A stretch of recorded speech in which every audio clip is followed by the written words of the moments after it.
আমরা আমাদের মতো চলবো। দিদির কথা আমরা 2 মাস শুনবো না। দিদি আমাকে ক্ষমা করবেন। মঞ্চে দাঁড়িয়ে বললাম, অন রেকর্ড বললাম, প্রেস আছেন, রেকর্ড করছেন, অন রেকর্ড বললাম, মারকে বদলাম মার।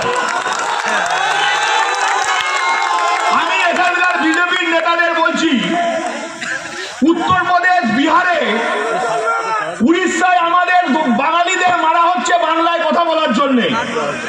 যে হিন্দিবাজিকে নিয়ে এখানে মিটিং করবেন, পরের দিন ঘর থেকে বেরোতে দেবো না।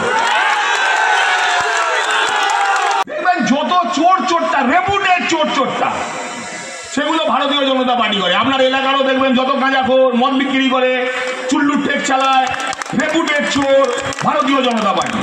সেদিন মঞ্চে একজন রেপুটেড চোর ছিল, সোনার দোকানে ছোঁড়া চুরি করতে গিয়ে ধরা পড়েছিল। চোর না হলে ভারতীয় জনতা পার্টিতে কোনো জায়গা নেই। আমি শুধু দুটো কথা বলে শেষ করব। এসআইআর নিয়ে বোন প্রিয়দর্শনী দীর্ঘক্ষণ বক্তব্য রেখেছে, অন্যান্যরা বক্তব্য। আমি মারের বদলা মারে বিশ্বাসী, মারকে বদলা মার। আমি এখানকার বিজেপির নেতাদের বলছি, উত্তরপ্রদেশ, বিহারে, উড়িষ্যায় আমাদের বাঙালিদের মারা হচ্ছে বাংলায় কথা বলার জন্য। যে হিন্দিবাজিকে নিয়ে এখানে মিটিং করবেন, পরের দিন ঘর থেকে বেরোতে দেবো না। তার কারণ আজকে আমার রেকর্ড আপনারা জানেন, জানুন, আমার দলের নারে জানি। তার কারণ সিপিএম দীর্ঘদিন আমাকে দেখেছে আর হারে হারে বুঝেছে। আর সিপিএমই তো আজকে ড্রেস চেঞ্জ করে ভারতীয় জনতা পার্টি। আপনারা মিটিং করুন, মিছিল করুন, আমার কোনো বাধা নেই। কিন্তু বিহার, ইউপি থেকে নেতা নিয়েছে বাংলার বুকে ষড়যন্ত্র করবেন, চক্রান্ত করবেন, আর বিহার, ইউপিতে বাংলায় কথা বলার জন্য মারধর হবে। যেদিন মিটিং করবেন তার পরের দিন আপনার ঘর আমি দাঁড়িয়ে থেকে ভেঙে দেবো।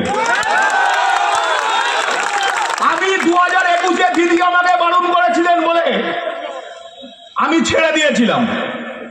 2026-এ দিদি ক্ষমা করবেন, আমি আপনার কথাও শুনবো না। 2026-এ আমরা দলের কর্মীরা আমরা আমাদের মতো চলবো। দিদির কথা আমরা 2 মাস শুনবো না। দিদি আমাকে ক্ষমা করবেন। মঞ্চে দাঁড়িয়ে বললাম, অন রেকর্ড বললাম, প্রেস আছেন, রেকর্ড করছেন, অন রেকর্ড বললাম। নোংরামির একটা সীমা আছে। চোর ছ্যাচররা বিজেপি করবে, চুল্লু ব্যবসায়ীরা বিজেপি করবে,